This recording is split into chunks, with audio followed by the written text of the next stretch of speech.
Sa ngayon, nandito kami sa Tacoma, USA. Ang araw ngayon ay July 3, 2018. Araw ng Biyernes. Yan, maganda. Medyo makulimlim ang panahon, tapos malamig ngayon dito.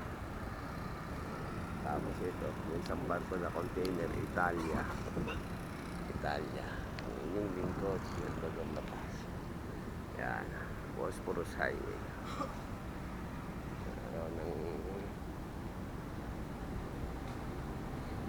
July 3, 2018. Ang oras ngayon ay alas 6 in punto.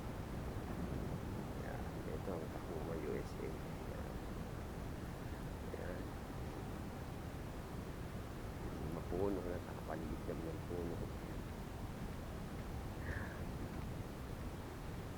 Tacoma, USA. Mamaya magpipicture ako para may pang ano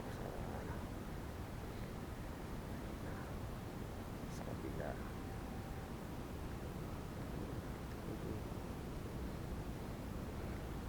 Ibon pa, mayroong sigal. Sa kabila naman laki ng ano dyan, ng bunker. May tugboat siya dito. Tapos ang panahon medyo madilim, makulimlim ang langit. Kasi pagka magandang panahon dito, ganito oras pa lang pumuputok na yung araw, alas 6 na eh. Cloudy, nagbabadya pa yata ang ulan. Ayan, okay.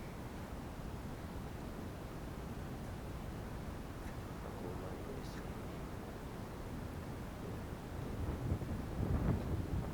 Nalamig yung ano, tapos ang dagat medyo low tide pa. Mamaya siguro mag-high